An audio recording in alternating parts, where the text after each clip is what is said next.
Welcome to part 2 of our selection of the greatest auction lots of the Monterey Car Week this year.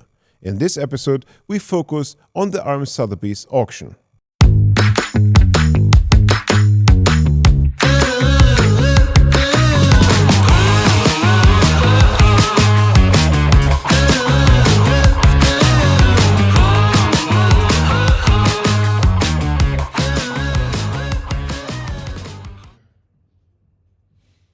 RM Sotheby's catalogue this year swings from a 100-year-old pre-war masterpiece to the most valuable British car ever likely to sell at auction, plus an entire 17-car collection of modern hypercars. This sounds like the setup to maybe create the most successful sale in the auction house's own history. In total, RM Sotheby's is selling 10 McLaren, only 9 if you would like to see the 2009 Mercedes-Benz SLR McLaren 722 as Roadster, not as a real McLaren, which one should actually, at least in my opinion. The McLaren F1 remains the definite supercar of the 20th century, but its collectability was earned on track actually, specifically at Le Mans in 1995, where the GTR won outright on its competitive debut. Gordon Murray put it plainly, winning Lassard as the first attempt was harder than winning back-to-back Formula One titles. Here is what sets 10R apart from every other F1 GTR. A set of coincidences no one could have planned. It is the only GTR wearing that scarlet and yellow factory livery as graphic and bold as anything from Britain's pop art tradition. It is one of only 2 short-tail prototypes in existing alongside the Le Mans winning 01R. And it is the first of the 9 1996 cars, the fastest and most developed GTR ever made. Its sister car 01R won Le Mans outright in 1995. Ownership of the Pink Floyd drummer Nick Mason adds a lot to the significance of this McLaren, maintained by Lasante, the very team behind that 95 Le Mans victory. Valued in the excess of $35 million and sold around the estimate, it would lift the McLaren mark record and rank among the 10 most expensive cars ever sold at a public auction. For context, the Monterey Week auction record still stands at $48.4 million for a 1962 250 GTO at RM back in 2018. It would be a massive surprise if the GTR would even come close to this result, but in this auction world, everything is possible.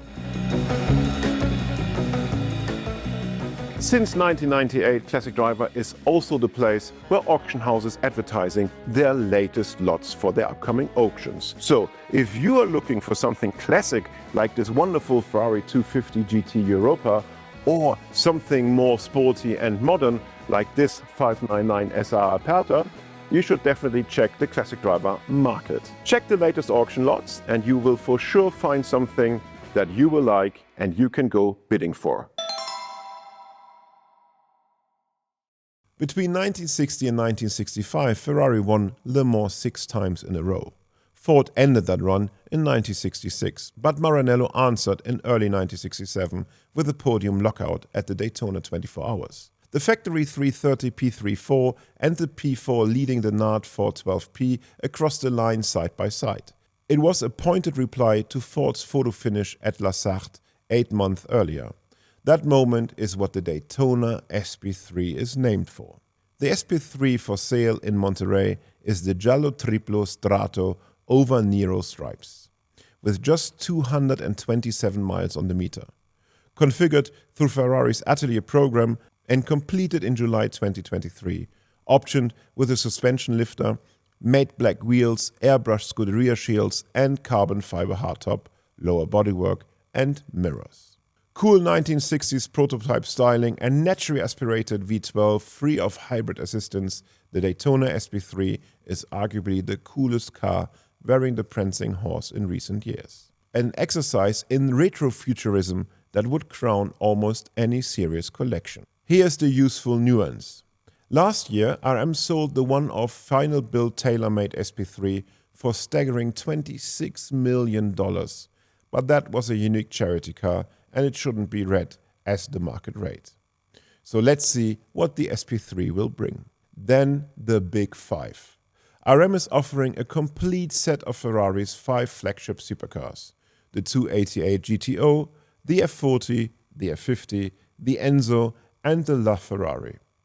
The collector's holy grail run from the 1980s to the 2010s. Maybe we see a model record for the 288 GTO surpassing the actual record from this year, when in Paris a 1984 GTO has been sold for $10.9 million.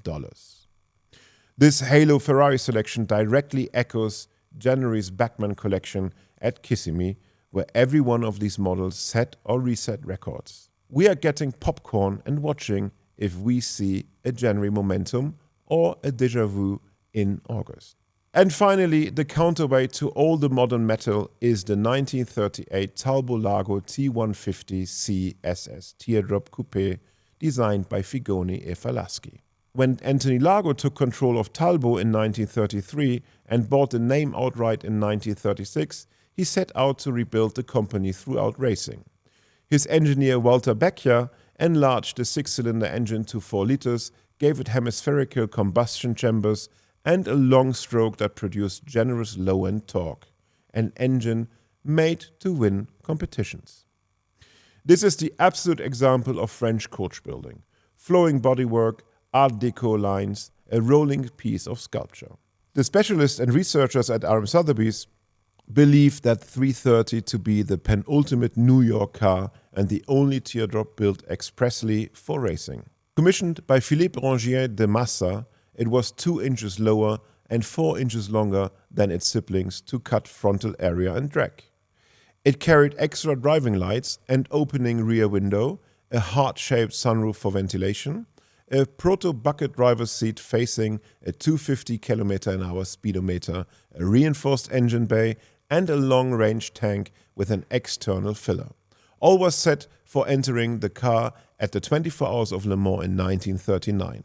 The car was running strongly in 9th place when it retired on lap 88, reportedly either to a broken valve spring or to skidding on oil. Acquired by collector Oscar Davis in 2006, it received substantial further restoration, then took Best of Show honors at Villa d'Este in 2010 and the Louis Vuitton Concours Classic Award, the kind of Champions League of the World of Concours winners.